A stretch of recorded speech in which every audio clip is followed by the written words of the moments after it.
Hello there, and welcome to the Bit of Peacock. It's my channel where we talk all things Leeds United. I'm, of course, George. Welcome onto the channel, everyone. And it's a match preview I have for you this evening. The game happens tomorrow, the 1st of March. We're into March already, everybody. Easter is around the corner. The Easter eggs are already in the shops. March tomorrow, we face West Bromwich Albion back on home turf. Elland Road is the venue. It's a lunchtime kickoff at 12:30 p.m. West Brom are in town once again, as they were last season, early doors last season, wasn't it, as well? So, a little while ago since West Brom visited Elland Road in terms of, months and years, isn't it? It's a year and a half or so, isn't it, since? So, yes, anyway, we march on through this preview. So, yeah, so we'll look at it. I think pretty much as you were for Leeds United. Obviously, captain Ethan Ampadu. The news came out, I think, yesterday, as of recording, Mr. Fark was speaking. Ampadu's out for between 4 and 6 weeks. So, if it is the worst, it's 6 weeks. Ethan comes back for the run in the last 5 games of the season. I'm sure it'll be a very welcome addition to help us along, hopefully, towards the title.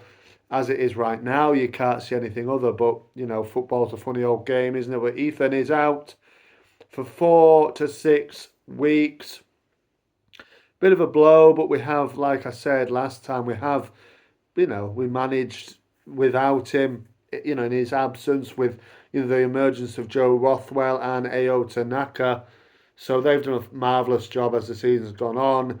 Ethan looks like a spell on the sideline again, but if Ao and Joe can keep fit, then we're in safe hands there, aren't we? Really, with those two lads. So you've got to say, a big blow, but we've coped already without him. So hopefully that trend will continue into the final, throws of the season, really.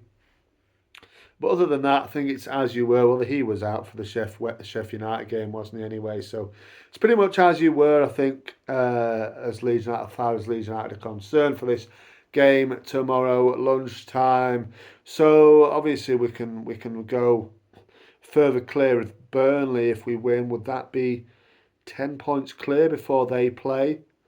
Yeah, I think it would be, wouldn't it? So that would be a massive massive boost psychologically, and then we'll say, hey, over to you, Burnley. Let's see what you can do. So, yeah, but as it is, yeah, 7 points ahead. That would put the gap at 10.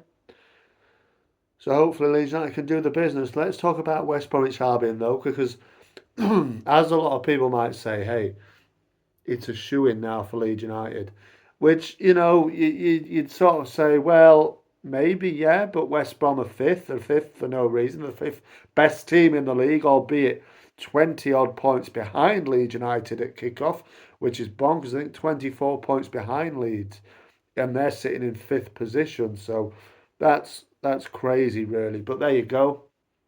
Um, so far behind, they're very much still in the hunt for a top six position. The last two, fifth and sixth positions, and by all means not sewn up. You've probably got to say Sunderland, even though they've had a back-to-back defeats they play tonight. Trying to avoid a hat trick of defeats. They're still way ahead of fifth position. West Bromwich Albion down in fourth. So yeah, I think they're 11 points ahead of West Brom. So it's a bit of a gap between fourth and fifth. Fifth and sixth place are definitely not guaranteed playoff positions as of yet. So West Brom's got to push hard for this game tomorrow. No wins in 9 away games, which is mad. No wins since the back end of last year, and an away win at Hull City in November. Like I said, this would go 10, see it double figures without an away win. In terms of, home form's a lot better for them. They have been a bit sketchy in form all over, home and away. Last five, they've only taken 7 points, losing two, winning two, and drawing one. So 7 points from a possible 15. Yeah, a little bit on and off form for West Brom. Obviously lost Carlos Corberan to Valencia. That was You know, that was a really, really, uh, you know, bad loss for them, wasn't it? Carlos, obviously former Leeds United coach, well known to Leeds fans and Leeds, everybody at Leeds, I'm sure. Went to La Liga, Valencia really struggling, but he saw it as obviously a move, that he couldn't really turn down potentially.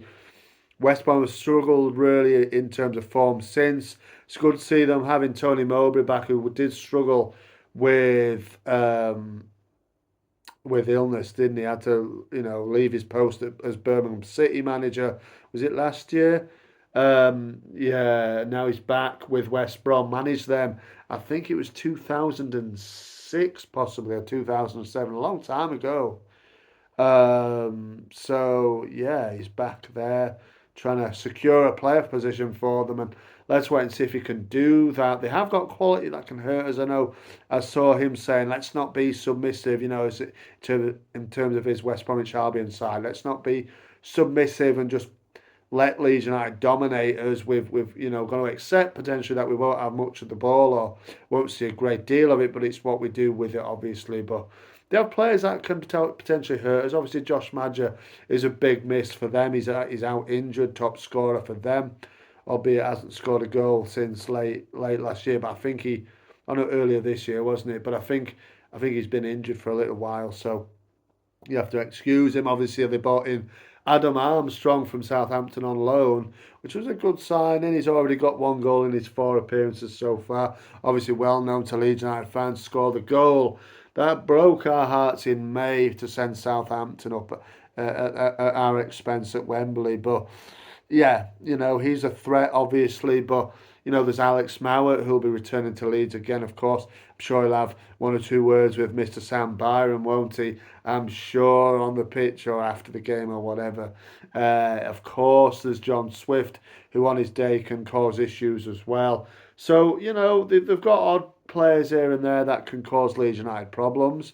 Of course, they do. Any team does, but I expect the Leeds to be in. Obviously, we're going to be in high spirits. We're going for, I think this is the 17th game unbeaten, so it's a long old run of games unbeaten in the league. So yeah, hopefully we'll stretch that. I expect Leeds United to get a positive result from this game.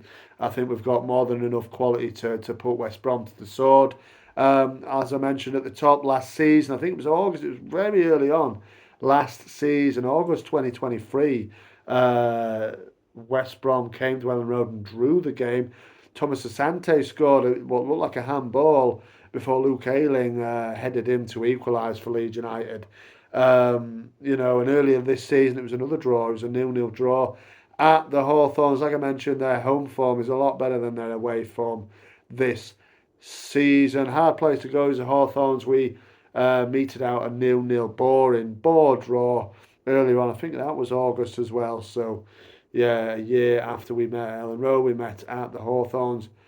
A 0-0 draw. Obviously, Leeds have met West Brom fairly recently in the Premier League. Away at West Brom, we absolutely thumped them. I think we did the same at home, and they'd already been relegated. So yeah, but in the Championship, it's a different animal, really. West Brom, always dangerous, always going to be at the top end of the division, really. And could we might see them in the Premier League as well. You never know next season if everything aligns. But any West Bromwich Albion fans watching, give me your thoughts on the game. Are you going to Elland Road tomorrow? Are you looking forward to it? Do you think you can manage to get a result there? What do you fancy your chances? Will you end up securing a playoff position? What do you reckon to your chances under Tony Mowbray? How good is it to see him back at the helm at the Hawthorns? Let me know, Leeds fans, as always, let me know how you're feeling. Are we going to take another step towards promotion here with a result? Let me know in the comments there below. Remember to like the video, subscribe to the channel. March on together. I'll see you on the next one.